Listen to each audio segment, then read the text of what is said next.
감사합니다. 오늘 본문의 말씀에는 주된 사람들이 이제 두 명이 나오는데요. 오늘 말씀은 조금 뭐라 그럴까요? 좀 어렵습니다. 어렵고 좀 힘이 든 그런 말씀인데 여러분들이 잘 또 받으실 수 있는 은혜가 있기를 원합니다. 우리나라에 이렇게 지도를 보시면은 백두산을 중심으로 해서 동쪽으로 흐르는 강과 서쪽으로 흐르는 강이 있습니다. 지도 저 위쪽에 보시면 동쪽으로 흐르는 강을 두만강이라고 하고요. 서쪽으로 흐르는 강을 압록강이라고 하죠. 두 강의 두만강과 그 압록강의 발원지가 백두산으로 똑같습니다. 근데 하나는 동쪽 끝으로, 우리나라의 동쪽 끝으로, 하나는 서쪽 끝으로 흐른다라는 것입니다. 똑같은 것을 먹고 똑같은 것을 배우고 똑같은 것을 받았지만 한 사람은 동쪽 끝으로 가는 사람이 있고 한 사람은 서쪽 끝으로 가는 사람이 있는 것 같아요. 우리 조원사님도 이제 오랫동안 교직에 계시면서 많은 이제 아이들을 가르치셨을 거 아니에요. 어떤 면에서 똑같이 가르치셨는데 똑같은 결과물이 항상 나오는 것은 또 아니셨을 거라고 생각을 합니다.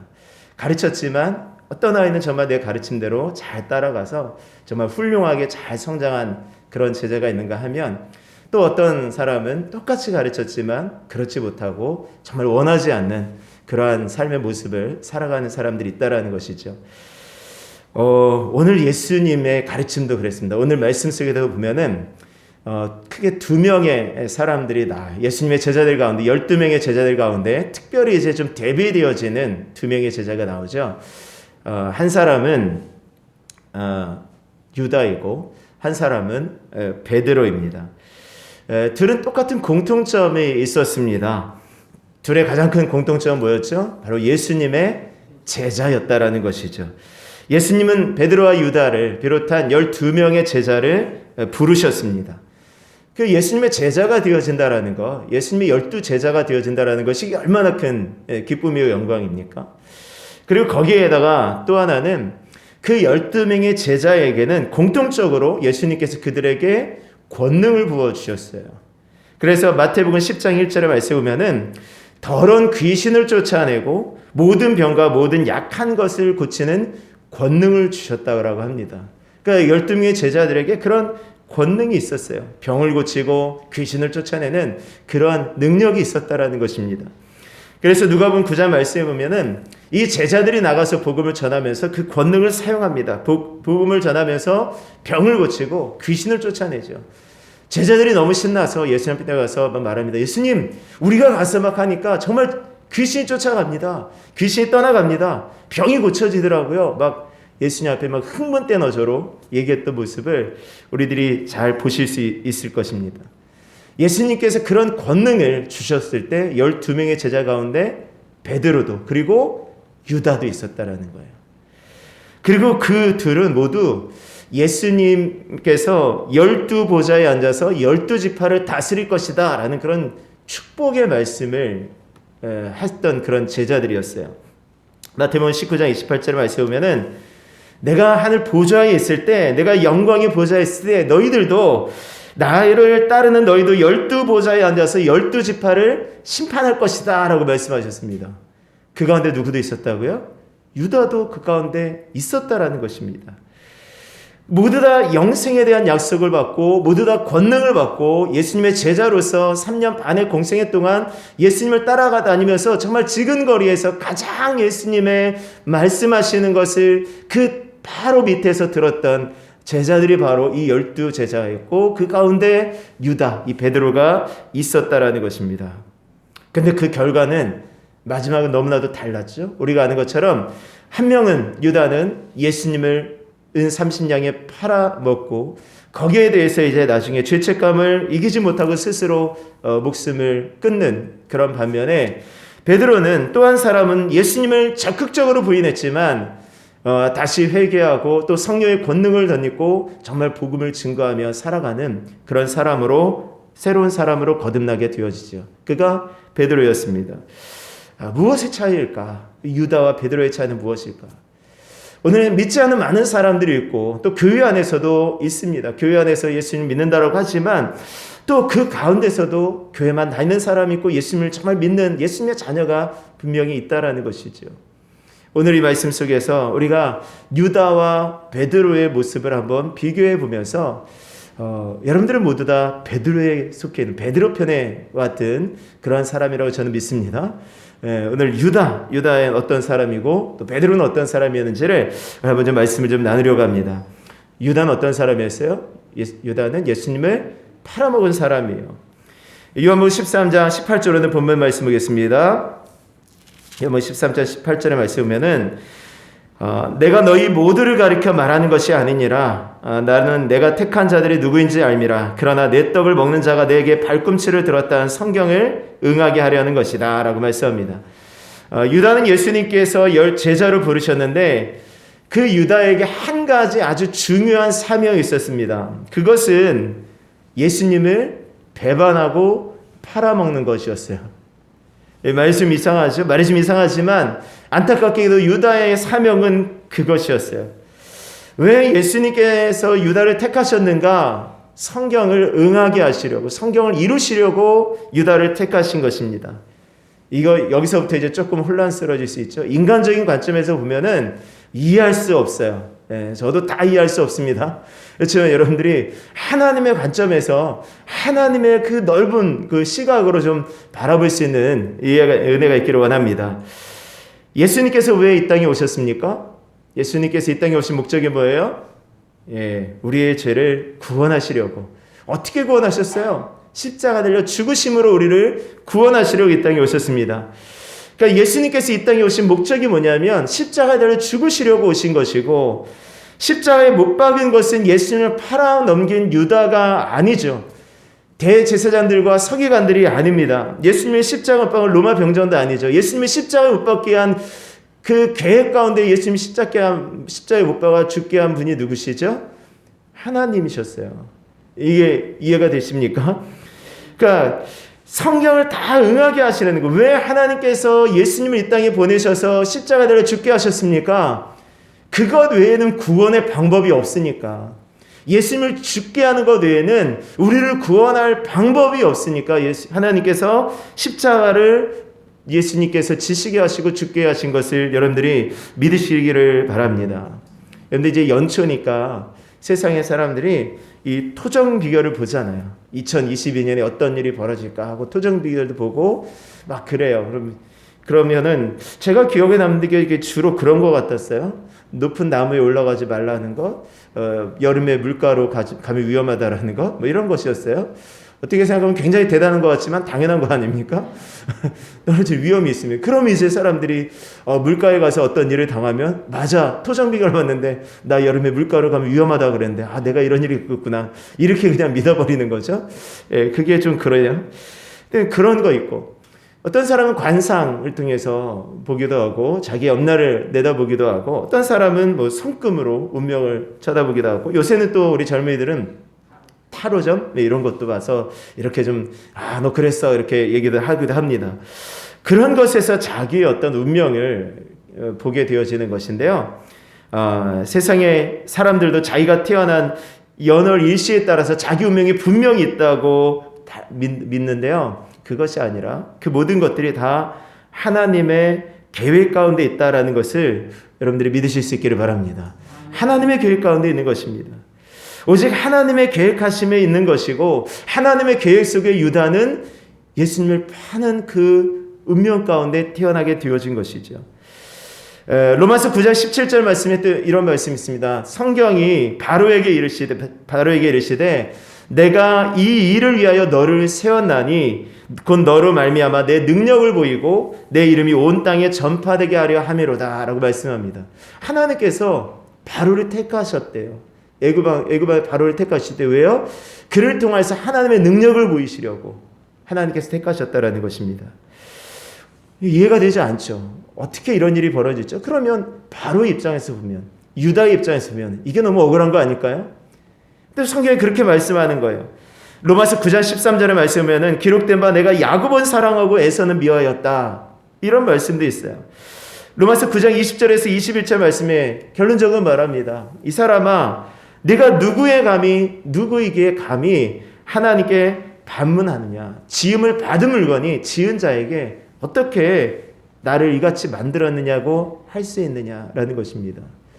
이해가 되십니까? 나를 왜 이렇게 만들었습니까? 나를 왜 이런 운명 속에 태어났습니까? 라고 할 수 없는 것은 하나님의 계획 가운데 있기 때문이에요. 하나님의 주권입니다. 우리는 이해할 수 없어요. 지금 이해할 수 없지만 아마 하나님 나라에 가게 되어지면 하나님 그러셨군요. 하나님 그래서 저를 그렇게 사용하셨고 하나님 저를 그때 그런 일들을 만나게 하셨군요 라고 아마 그때 다 알게 되어질 것입니다. 조금 이해가 안 되시더라도 지금은 믿음으로 그냥 받아들이실 수 있는 은혜가 있기를 원합니다. 하나님의 주권이죠. 자, 그러니까 무엇입니까? 유다는 안타깝게도 예수님을 팔아넘기는 사명을 가졌던 사람이에요. 그러니까 하나님께서 어떻게 보면 택하지 않았던 사람인 것이죠.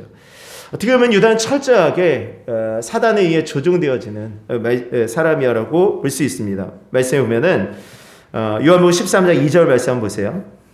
마귀가 벌써 시몬의 아들 가룟 유다의 마음에 예수를 팔려는 생각을 넣었던 것이죠. 그래서 사단이 유다의 유다의 생각 속에 마음 가운데 생각을 넣는 거예요. 예수님을 팔려는 생각을 넣게 되어지고 또 오늘 이거의 본문에 말씀한 그 말씀에 보면은 이제 조각을 받은 후에 27절에 말씀하면은 예수님께서 유다에게 조각을 주시니까 조각을 받은 후에 곧 사탄이 그 속에 들어간지라 라고 말씀하죠. 그러니까 사단이 그 모든 삶을 조종하게 되어졌다라는 것입니다. 여러분들 우리의 삶을 사단이 조종하도록 마귀가 조종하도록 만드시지 마시기를 바랍니다. 생각 속에 우리의 마음 가운데 이렇게 사단이 계속해서 무엇인가 생각을 부어줄 때 여러분들이 깨어 있을 수 있는 은혜가 있기를 원합니다. 역시 사단의 택함받은 사람들의 특징은요, 자기만의 왕국을 자기 중심으로 움직인다라는 것입니다. 내가 중심이 되어서 움직이는 거예요.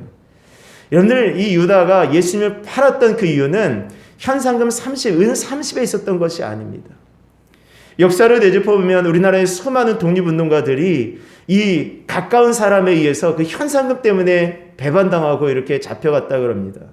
근데 그것이 아니라 왜냐하면 유다는 그것 때문에 예수님을 판 것이 아닙니다. 쭉 말씀해 보면은요, 이 유다는요 예수님께서 무지하다라고 고백을 해요. 예수님께서 이제 잡혀가시고 십자가의 어떤 판결이 났을 때 유다는 다시금 그 은 30냥을 가지고요 대제사장들에 가서 던져주면서 내가 무지한 자를 팔았다라고 고백을 합니다.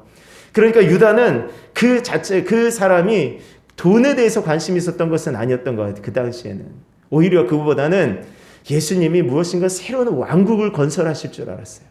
무엇인가 예수님을 왕으로 예수님과 함께 있으면 자기의 삶이 무엇인가 새롭게 되어질 것 같은 그런 기대감이 있었던 것 같습니다. 자기의 삶이 그러니까 예수님의 나라가 임하여질 때 자기가 그 나라 가운데 한 자리를 차지할 수 있는 그러한 기회가 있겠다라는 생각을 했었던 것 같아요. 그런 것들을 바라보면서 좀 기대하며 따라갔는데 예수님의 상황은 그것이 아니었거든요. 예수님께서 말씀하시는 것은 이상하게 자기의 기대와는 좀 달랐던 것이잖아요. 그러다 보니까 아마 유다가 팔았다라고 이야기를 하는 것입니다. 두 번째는요, 유다는 자기의 죄에 대해서 스스로 책임지려고 했던 사람이에요. 자, 마태복음 27장 3절에서 5절을 말씀해 보면은요, 유다가 그의 정죄됨을 보고 스스로 뉘우쳐요. 그리고 그 은 30을 대제사장들과 장로들에게 주고요. 내가 무죄한 자의 피를 받고 내가 죄를 지었다라고 자기가 죄를 범하였다라고 고백을 해요. 내가 죄를 지었어. 내가 무죄한 자를 팔아넘겼어. 내가 죄를 지었어. 자, 그러면 어떻게 될까요? 내가 죄를 지었다라고 하면 어떻게 되겠습니까? 이 유다가 택한 방법은 자기의 죄에 대해서 자기가 처벌하는 것이었어요. 내가 죄를 지었으니 내가 처벌해야지. 그리고 자기의 목숨을 끊는 거였어요. 목매어 죽는 것이었습니다. 어떤 면에 있어서 유다가 굉장히 책임감 강한 사람으로 보일 수가 있겠지. 야, 그래, 죄를 지었으면 저희가 자기 스스로 해결할 수 있어야지. 여러분들 근데요, 죄는 자기 스스로 해결할 수 있는 것이 아닙니다. 이게 굉장히 자기가 책임감이 좋고 자기가 어떤 의롭게 보이지만 죄는요, 자기가 해결하는 것이 아니라 죄에 대한 처벌을 받게 법적으로 해결이 되어져야 되는 것이에요. 그래야 해결이 되어지는 것입니다. 자신의 죄에 대해서 스스로 해결해 보겠다라고, 내 인생은 내가 스스로 개척해 보겠다라는 것이 그게 바로 유다였고요. 그게 바로 이 유다, 이 세상을 대표하는 유다였던 모습이었다라는 것입니다. 여러분들, 인간은 누구나 실패할 수 있다라는 거죠. 죄를 지을 수 있다라는 거예요. 여러분들 생각해 보세요. 내가 죄를 지었어요. 죄 안 짓고 어떻게 살겠습니까? 근데 그 죄에 대해서 내가 한다고, 내가 다른 사람에게 내가 죄를 졌는데, 예를 들면 그런 거죠. 내가 누군가를 때렸어요. 내가 죄를 지었죠? 그럼 그 사람에 대해서 죄를 때린 것에 대해서 죄에 대한 어떤 형벌을 받아야 되는 것이죠. 근데 이 사람 자기가 스스로 생각할 때 내가 저 사람 때렸으니까 내 죄는 내가 해결할 거야. 그래서 자기가 스스로 회초리를 들어서 자기가 다리를 막 때려, 종아리를 때려. 그런다고 그 죄가 없어지는 건 아니잖아요. 유다가 그랬다라는 거예요. 내가 죄를 지었으니 내가 스스로 목숨을 끊겠다. 이렇게 되어진 것입니다. 인간 누구나 실패할 수 있습니다. 죄를 지을 수 있습니다. 근데 그 속에서 자기가 해결할 수 있다고 믿는 것이 그게 철저한 더 큰 죄다라는 것이에요. 오히려 그 속에서 하나님의 은혜를 구해야 되는 것입니다. 유다에게 어쩌면 자기의 야망을 성취하고자 하는 그런 마음을 품은 것이 죄였을 수 있어요. 그것이 시험이었을 수 있습니다. 근데 그 시험에서 예수를 팔아넘김으로 걸려 넘어진 것이죠. 걸려 넘어질 수 있어. 그럼 그 다음에 어떻게 될까요? 예수님 앞에 나왔어야죠. 용서를 구했어야죠. 자기가 스스로 목매어 주는 것이 아니라 예수님께 용서를 구했어요. 내가 잘못했다고, 내가 예수님을 팔아넘겼다라고 나왔어야 되는 것입니다. 그것이 없었다라는 거예요. 그의 반면에 베드로는 어떻죠? 베드로도 외형적인 모습만을 가지고 보면은 유다와 별로 차이가 없었어요. 유다와 별로 차이가 없습니다. 역시 마찬가지 12명의 제자들도 다 마찬가지였어요. 예수님께서 세상 왕국을 건설할 왕으로 그들이 다 받아들였고, 이미 얼마 전에 우리가 지난번에 말씀드렸죠. 마카비에 대해서 잠깐 말씀을 드렸었 여기 있습니다. 그래서 마카비 왕조가 이제 마카비가 일으켜가지고 이 독립운동을 해가지고 결국은 몰아내고, 그리고 거기에 이제 성전을 깨끗하게 하는 그런 역할을 감당하고 이제 잠깐의 어떤 독립된 나라처럼 이제 만들었던 거거든요. 그러니까 이 사람들이 지금 마음 가운데 예수님도 저렇게 마카비처럼 어떤 독립된 나라를, 우리나라를 로마로부터 이제 독립시키겠다라는 그 기대감이 있었던 것입니다. 근데 예수님께서 하시는 것은 그게 아니었어요. 사람들이 모이면 모일수록 예수님께서 그 사람들을 피해 다니시는 거였어요. 그랬었죠? 예수님께서 오병이의 기적을 통해서 수많은 사람들이 몰려들어서 예수님을 왕으로 삼으려고 하니까 예수님께서 어떻게 하셨어요? 한적한 곳으로 가셨어요. 한적한 곳으로 배를 타고 떠나셔요. 거기서 그냥 기도하시고 거기서 그냥 따라 있는 것입니다. 예수님을 왕으로 삼는 것에 대해서 예수님은 거부하세요. 그리고 이상한 말씀하세요. 인기가 최고조로 올라갔을 때 너희는 나를 따라오너라 라고, 거기까지는 괜찮은데, 그럼 막 사람들이 막 따라가면서 그래요, 이제 우리가 먹고 살 수 있겠다, 우리가 독립할 수 있겠다고 따라갈 것 같은데, 예수님께서 거기에 한 말씀 더 하시는, 아무든지 나를 따라오거든 자기를 부인하고 날마다 제 십자가를 지고 나를 따를 것이니라, 이렇게 말씀하시는 거예요. 이상한 말씀이에요. 자기 십자가를 지라고, 자기 죽으라고. 누구든지 높아지고자 하는 자는 낮아져야 되고, 누구든지 섬김을 받고자 하는 자는 섬겨야 된다라는 이상한 말씀을 하시는 것입니다. 그들의 기대와 전혀 다른 말씀을 하셨던 것입니다. 어쩌면 베드로도 똑같이 그 속에서 예수님을 그렇게 따라다니고 있었지만 뭔가 자기의 기대와는 다른 것이에요. 마지막까지 어떻게 했습니까? 마지막까지 예수님이 잡혀가는 그 순간까지 이 베드로는 칼을 들고 절대 이런 일이 일어나면 안 된다고, 예수님 십자가를 박혀 죽이면 안 된다고 절대 그랬고요. 그 전에 예수님께서 이제 대제사장들과 장로들이 나를 죽일 것이다, 그러나 3일 만에 내가 부활할 것이다 라는 그런 말씀을 하실 때 어떻게 그런 말씀을 하시냐고. 성경에 보면은 그렇게 그 정도로 말했지만 조금 더 원어적인 말은 뭐예요? 꾸짖었대요. 예수님 혼냈대요. 예수님 절대 그런 일이 있으면 안 된다고. 왜 그런 말씀 하시냐고. 그런 거 안 된다고. 그때 예수님께서 베드로를 향해서 뭐라고 말씀하셨어요? 사탄아, 내 뒤로 물러가라 말씀하셨잖아요. 사탄아, 내 뒤로 물러가라고. 그런 말씀까지 하시는 거예요. 근데 예수님께서 뭐라고 말씀하셨냐면, 자, 요한복음 6장 70절 말씀에 보면은 예수께서 대답하시되 내가 너희 12를 택하지 아니하였느냐, 그러나 너희 중 한 사람은 마귀니라, 이런 말씀하셨어요. 내가 12명을 택했지만 그 중에 한 사람은 마귀야. 자, 근데 베드로의 마음 가운데는 그 후에 어떤 말씀을 들었어요? 이 사탄아 뒤로 물러가라 이런 말씀까지 듣지 않았어요? 그 베드로는 아마 내가 혹시 이런 사람인가? 예수님께서 지금 말씀하실 때도 너희 중 하나가 나를 팔리라라고 하셨을 때도 이 제자 중 하나, 21절 말씀에 이제 내가 진실로 너희에게 이르노니 너희 중 하나가 나를 팔리라 하시니 22절에 제자들이 서로 보며 누구에게 말씀하시는지 의심하더라. 12명 중에 한 명이 예수님 판다라고 말씀하시니까 제자들이 웅성웅성 하는 거예요. 누가 팔지? 서로 막 얼굴을 보는데 그 중에 제일 찔렸던 사람이 누굴까요? 저는 베드로였을 것 같아요. 베드로님이 그런 말을 들었거든요. 이 사탄아 뒤로 물러가라 이 말 들었거든요. 이거 나를 말하는 건가? 나에 대해서 말씀하시는 건가? 그랬더니 뭐라고 말하는 거예요? 이제 24절 말씀 보세요. 시몬 베드로가 머리짓을 하여 말하되 말씀하신 자가 누구인지 말하라. 시몬 베드로가 요한, 그 옆에 있던 예수님의 머리에 기대고 있던 그 사람이 이제 요한이거든요. 그러니까 요한에게 누구한테 말한지 좀 알려달라고. 베드로가 얼마나 불안했으면, 자기인가? 난가? 나 말하는 건가? 얼마나 불안했으면 요한한테 누군지 좀 알려달라고 그렇게 얘기를 하는 것입니다. 아마 베드로는 그런 마음이 있었던 것 같아요. 그 정도였어요. 그러니까 베드로는 자기 자신에 대해서도 사실은 확신하지 못했던 그런 사람이었습니다. 그리고 나서 베드로는 어떻게 합니까? 이제 나중에 이제 자기가 아니라는 걸 알고서는 유다가 이제 딱 가는 거 보세요. 유다가 팔 거구나라고 하니까 이제 시몬 베드로가 좀 자신감이 좀 드는 거죠. 그러니까 이제 36절에 말씀에 보면은 예수님께서 내가 지금 가는 곳에 네가 지금은 올 수 없다라고 말하니까 거기가 어디입니까? 제가 끝까지 주님을 따라가겠습니다. 또 이렇게 또 뭔가 좀 자신 있게 얘기하는 것 같잖아요.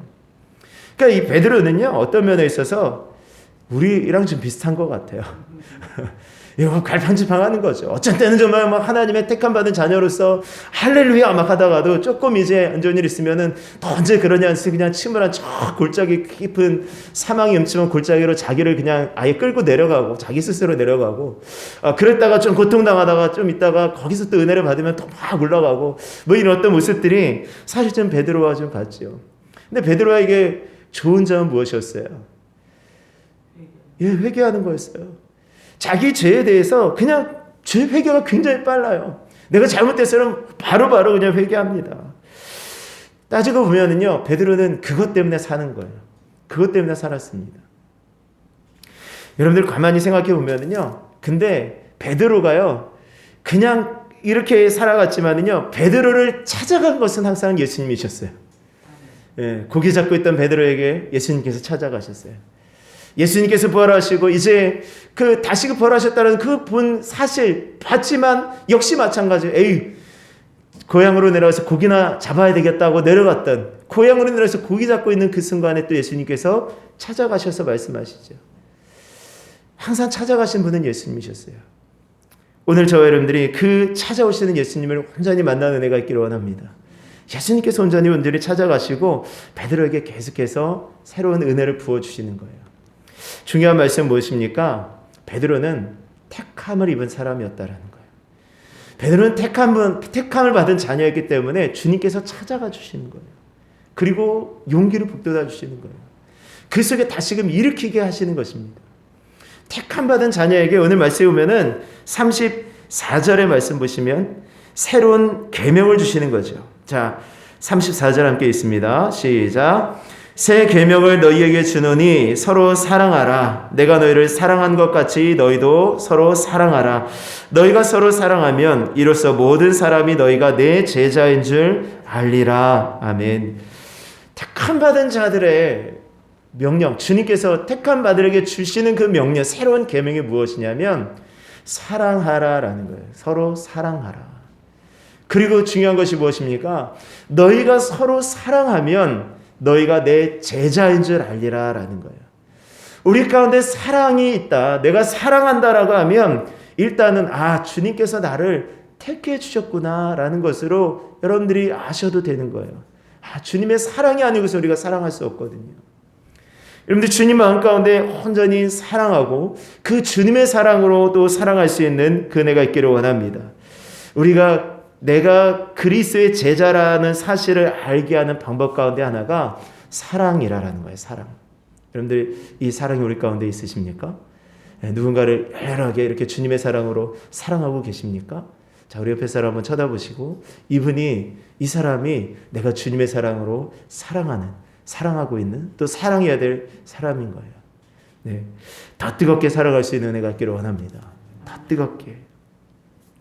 예전에 겨울왕국이라는 영화가 있었죠. 지금은 2탄까지 나왔나 3탄까지 나왔나 모르겠는데 그게 첫 번째 나왔을 때 제가 봤을 때 그 내용이 그런 거잖아요. 얼음을 만드는 능력을 가진 공주 그리고 그 공주의 동생의 어떤 이야기였지 않습니까? 어렸을 때 자기의 그런 능력 때문에 동생이 다치게 된 이후에 주인공은 그 아버지 왕에게 너 그 능력을 다시는 사용하지 마라 라는 어떤 그 명령을 받게 되어집니다. 근데 그로 인해서 이제 마음의 상처를 받고 자기만의 성을 만들게 되어지죠. 자기만의 성을 만들게 되어져요. 뭐 여러 가지 많은 그 영화를 보셨던 분들은 여러 가지 느낌이 많겠지만 저는 그 영화 보고 느꼈던 것이 그거였어요. 아, 사람들은 저렇게 어떤 상처로 인하여서 자기만의 성을 쌓게 되는구나. 자기만의 어떤 성을 쌓고 절대 나오지 않는 거죠. 정말 그 스스로의 겨울 왕국을 만들어가는 것이죠. 그리고 그 얼음, 그 겨울을 따뜻하게 해서 그 얼음을 녹일 수 있는 것은 무엇이었어요? 사랑이었어요. 그 영화에서 사랑이었습니다. 근데 보통의 사랑은 어때요? 우리가 어떤 보통의 동화라든가 보통의 그 전에 애니메이션 같은 영화에서는 그 사랑을 그 얼음을 녹이는 그 차가운 마음을 녹이는 그런 사랑은 항상 왕자였어요. 누군가 왕자가 나타나는 거예요. 그래서 왕자의 어떤 따뜻한 사랑으로 그게 다 해결이 되지 않습니까? 근데 거기서 왕자가 아니었어요. 거기서 나온 왕자는 완전히 사기꾼이었어요. 사기꾼. 그리고 또 하는 것이 뭐냐면 또 그 사람, 그 사람의 마음을 녹였던 것은요, 그 동생이었어요. 여자 동생. 이해가 되십니까? 여자 동생이 그 마음을 녹여요. 거기서 또 나가서 약간 그 뭐라 그럴까요? 조금 더 이제 나가면은 이 세상이 점점 그런 쪽으로 간다라는 거예요. 남자와 여자의 사랑이 완벽한 것은 아니다. 여자와 여자의 사랑도 좋은 것이다. 이렇게 만들어 간다라는 그런 뭐 전초다. 뭐 이런 것도 얘기도 하는데요. 어쨌든 저는 그 영화 속에서 그렇구나. 현대인들의 얼어붙은 마음을 녹이고 열 수 있는 것은 어떤 사랑이어야 되고요. 그 사랑은 남녀 간의 어떤 사랑, 그리고 여자 간의 어떤 뭐 동성 간의 어떤 사랑, 뭐 형제 간의 어떤 사랑, 그것이 아니라 하나님의 사랑이어야 된다라는 마음이 있어요. 하나님의 사랑이 진짜 그 마음을 녹이는 그런 은혜가 있게 되어질 것을 믿으시기를 바랍니다. 그리고 그 사랑을 증거해야 되는 사람들이 바로 저와 여러분들인 것이죠. 오늘 이 세상은 점점 강팍해져 간다라고 해요. 점점 아이들도 어떻게 저렇게 마음이 저럴 수가 있을까라는 마음이 정말 많아요. 얼마 전에도 여러분들이 뉴스를 통해서 보셨는지 모르겠지만 어떤 초등학교 아이들이 무인 문방구에 가가지고 그냥 너무나도 천연스럽게 가방에 막 넣었어요, 물건을. 그게 이제 CCTV에 찍혀서 그 문방구 주인이 배상해 달라 이렇게 얘기를 했었던 그런 것들이 있었죠. 아이들이 그렇다라는 거예요. 예전에는 그냥 이런 서리 정도가 아니에요. 지금은 그냥 도둑질. 정말 말도 그렇고요. 아이들이 점점 그렇게 되어져 가고 있어요. 그들을 붙잡고 그들을 정말 사랑 가운데 품을 수 있는 그 사랑이 무엇이겠습니까? 하나님의 사랑이라고 저는 믿습니다. 그들이 하나님의 사랑을 만날 수 있도록 또 주변에서 그런 사랑이 필요한 자들에게 사랑을 증거할 수 있는 저와 여러분들의 삶이 되실 수 있기를 주의 이름으로 축원합니다. 그 사랑하는 자, 새 계명을 너희에게 주노니 서로 사랑하라.